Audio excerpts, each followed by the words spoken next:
Fala pessoal, tudo bem com vocês?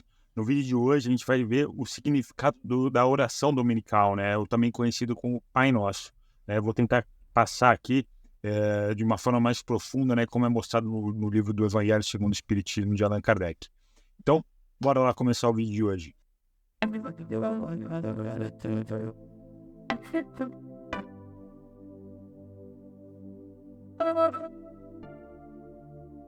Os espíritos sempre disseram que a forma não é nada, né? Só que o pensamento é tudo.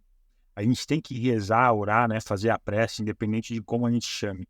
Só que fazer de uma maneira que nossas palavras toquem a gente, né? Porque um bom pensamento vale mais do que um grande número de palavras decoradas que acabam não tocando o nosso coração.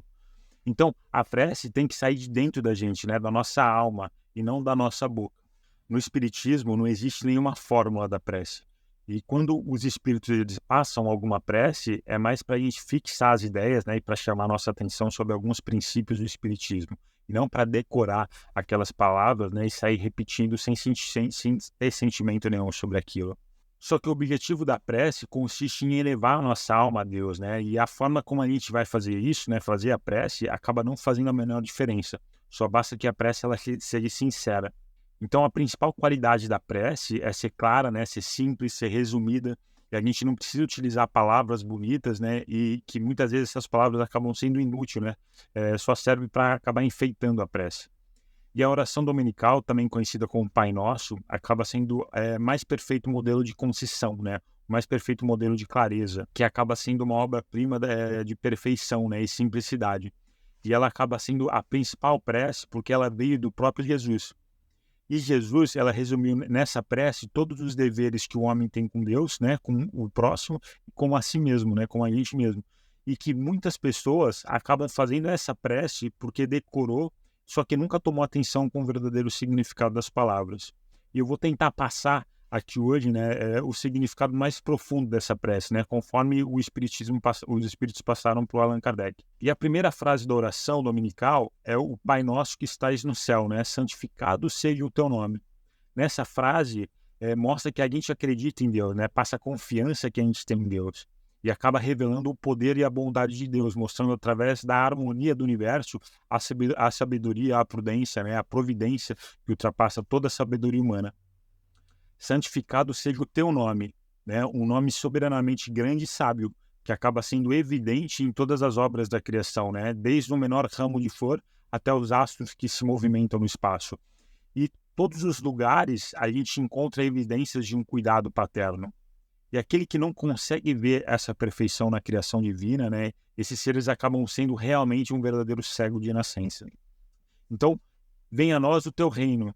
Deus deu para o homem leis plenas de sabedoria, né, que daria felicidade se a gente simplesmente observasse essas leis. E com essas leis, né, a paz e a justiça acabariam reinando entre a gente, né, as pessoas elas acabariam se ajudando mutuamente, né, ao invés da gente se desrespeitar, né, e se destruir.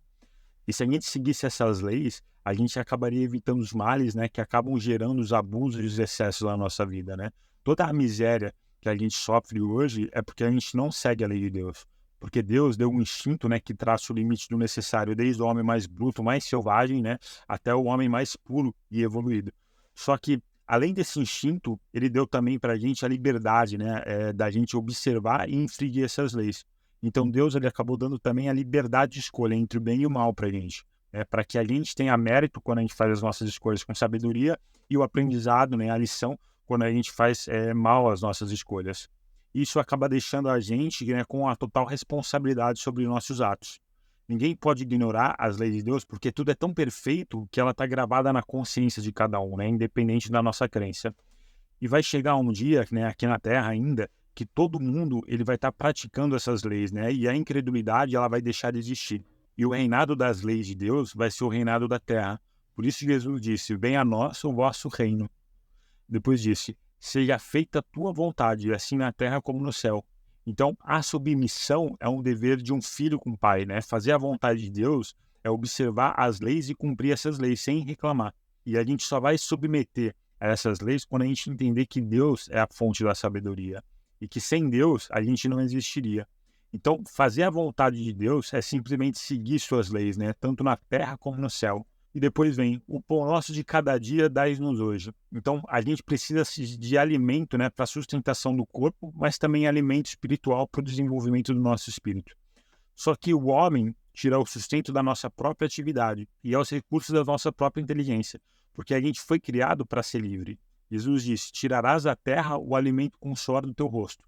Então, o trabalho é uma obrigação do homem, né, para que a gente exercite a nossa inteligência na procura de meios para suprir as nossas necessidades, né, o nosso bem-estar, né? Alguns pelo trabalho físico e outros pelos trabalhos intelectuais, né? Só que todos eles com a sua importância para a nossa evolução. Porque sem o trabalho a gente se manteria estacionado, né, e não faria nenhum progresso. E a prece acaba dando para a gente a força e a coragem necessária para que a gente execute, né, o nosso trabalho aqui na Terra da melhor forma possível. Então, a prece, ela acaba dando para a gente meio da gente adquirir o pão de cada dia, né? Porque para as coisas supérfluas, a gente não tem o direito de reclamar. A gente só pode reclamar, né, pelo necessário. Mas se a gente parar para observar, né, quem sabe o que é necessário para si mesmo? Porque em cada vida que a gente passa encarnado, né, cada um precisa passar por diferentes provações. Então, o necessário para um pode não ser o necessário para o outro. Só que o supérfluo sempre vai ser o supérfluo. Aí depois Jesus diz, perdoai as nossas dívidas, assim como perdoamos os que nos devem, né? Perdoai as nossas ofensas, assim como perdoamos a quem nos ofende.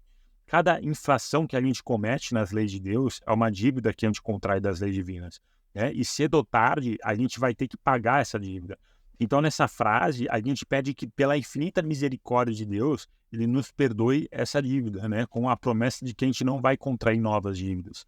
A lei da caridade não é só ajudar os nossos semelhantes, né? Mas também é saber perdoar, né? Saber esquecer as ofensas que eles cometeram contra a gente. Então, a gente pede força para Deus para que ele nos ajude a manter o controle sobre o nosso ressentimento, né? Todo ódio, todo rancor, né? Que a gente possa ter dentro da gente. Porque a gente nunca sabe quando a morte ela vai chegar, né? E se ela chegar hoje para a gente, se ela chegar amanhã, né? Para que a gente vai querer esse sentimento de ódio e rancor guardado dentro da gente, né? Então, é melhor a gente desencarnar o mais puro possível, né? Mais leve possível, né? Sem esse sentimento de vingança, de ódio, né? Sem esse sentimento negativo. Então, perdoe nossa dívida assim como nós perdoamos a quem nos tenham ofendido. Então, se a gente não souber perdoar, com que direito que a gente vai ter de pedir para Deus que ele perdoe a nossa dívida, né? E que não nos deixe entregue às tentações, cair em tentações, né? Mas livrai-nos do mal. Que Deus nos dê força para resistir às tentações nos espíritos mais atrasados, né? Que tem o objetivo de desviar a gente do caminho do bem através dos maus pensamentos. Né? A gente sabe que todo mundo que está encarnado na Terra é para a gente espiar as nossas faltas e fazer com que a gente melhore, fazer com que a gente progrida. E a causa primária do mal, ela está na gente mesmo. E os espíritos mais atrasados aproveitam esses nossos vícios, né, esses nossos defeitos para fazer com que a gente se mantenha nele, né, fique preso neles. Isso vai fazer a gente atrasar a nossa evolução. Cada imperfeição que a gente tem é uma porta aberta para fazer esses espíritos influenciarem a gente de forma negativa. E tudo que a gente faz para afastar esses espíritos acaba se tornando inútil, a não ser que a gente comece a trabalhar o bem e renuncie ao mal que tem na gente. Então, a gente precisa focar em nós mesmos para poder corrigir esse mal. E só assim que esses espíritos mais atrasados eles vão se afastando, né? Eles vão fazendo isso de forma natural, porque o mal que tem na gente é o que acaba atraindo eles para perto de nós. E o bem que tem na gente, né, que a gente vai criando, vai repelindo esses seres, né? E quando a gente troca o mal pelo bem, esses espíritos não vão ter mais interesse na gente, né? E vão acabar indo embora de forma natural. E a gente pede para Deus que ele ampare a nossa fraqueza, né? Que os bons espíritos inspirem a gente, né? Que faça a gente ter vontade e a força para corrigir as nossas imperfeições com a finalidade da gente fechar essas portas de conexão com os espíritos impuros.